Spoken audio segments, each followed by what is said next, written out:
কান্নার রোল পড়ে গেল চারদিকে।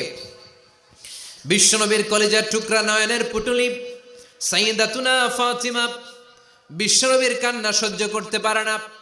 বিশ্বনবীকে ধরে মা ফাতিমা সাইয়্যিদাতুনা ফাতিমা বিলাপ করা শুরু করে দিলেন, চিৎকার দিয়ে কান্নাকাটি শুরু করে দিলেন আর বললেন, ওয়া কুরবাবা, ওয়া কুরবাবা, হায় হায় আমার বাবার কি কষ্ট, আহা আমার বাবার কি কষ্ট হচ্ছে।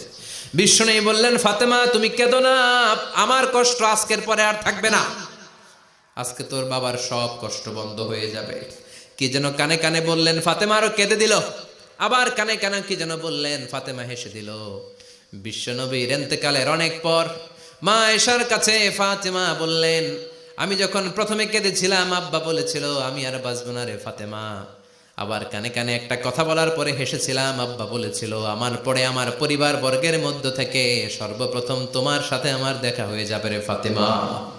অল্প কয়েক মাসের ব্যবধানে সাইয়্যিদাতুনা ফাতেমা উনিও ইন্তেকাল করলেন।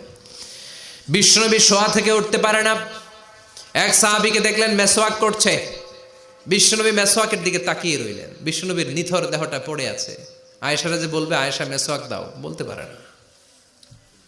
মা আয়েশা বুঝতে পেরে মেসওয়াক আনলেন, বিশ্বনবীকে মেসওয়াক করিয়ে দিলেন।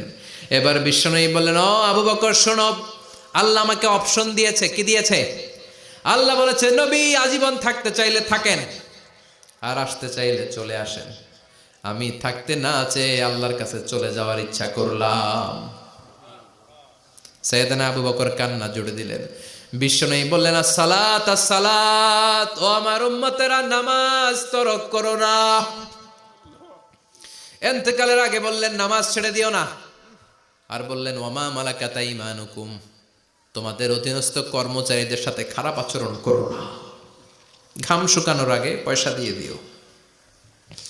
আর হাত দুটো উঁচু করে বললেন, আল্লাহুম্মা ইলার রাফিকিল আলা, ও আল্লাহ আমি আপনার কাছে যেতে চাই। এই কথাটা বলে বিশ্বনবীর হাত দুইটা ধপাস করে জামিনে পড়ে গেল। বিশ্বনবীও চলে গেলেন। থাকতে পেরেছে কেউ? চিল্লায় বলেন। এজন্য আমরা আল্লাহর কাছে ঈমানি মৃত্যু চাই। কি মৃত্যু? আমরা উত্তম মৃত্যু চাই। চিল্লায় বলেন কি মৃত্যু? এজন্য